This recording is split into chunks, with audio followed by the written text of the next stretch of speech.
السلام علیکم، آپ دیکھ رہے ہیں کے نیوز ایچ ڈی۔ میں ہوں حارث علی شاہ گیلانی۔ چلتے ہیں آج کی اہم خبروں کی طرف۔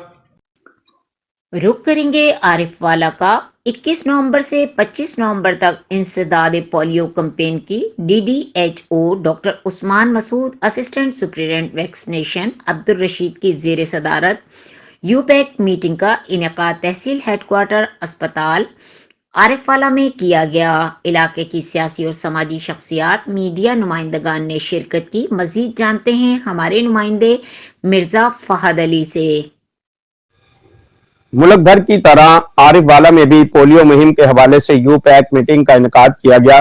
Deputy district health officer doctor Usman Masood Shah, assistant superintendent vaccination Abdul Rashid کی صدارت میں incharge U C M O اور علاقہ کی سیاسی اور سماجی شخصیات کی شرکت۔ اسسٹنٹ سپرنٹنڈنٹ ویکسینیشن عبدالرشید نے کہا، 5 سال تک کی عمر کے بچوں کو پولیو سے بچاؤ کے قطرے پلائے جاتے ہیں، جس میں بچوں کے والدین کو چاہیے کہ وہ محکمہ ہیلتھ کی ٹیموں سے تعاون کریں تاکہ ان کا بچہ معذوری سے بچ سکے۔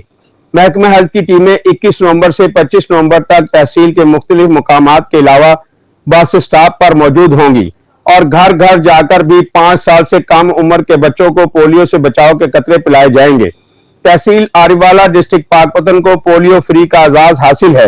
یہ ہماری ٹیموں کی محنت ہے جس کا کریڈٹ ڈاکٹر عثمان مسعود شاہ کو جاتا ہے۔ انسداد پولیو مہم کو کامیاب بنانے کے حوالے سے کہا، پولیو کا موذی وائرس اپنے اختتام کے قریب ہے۔ اس موقع پر ہمیں اپنی ذمہ داری کا زیادہ احساس کرنا ہوگا اور ہر محب وطن پاکستانی کو چاہیے کہ وہ صرف اپنے 5 سال سے کم عمر کے بچوں کو پولیو کے قطرے پلائیں، بلکہ اپنے علاقے کے لوگوں میں شعور پیدا کریں تاکہ ہم اپنے ملک کو پولیو فری بنا سکیں۔ مزید خبروں اور اپڈیٹس کے لیے ہمارے ساتھ رہیے گا۔ تب تک کے لیے اپنا خیال رکھیے گا۔ اللہ حافظ۔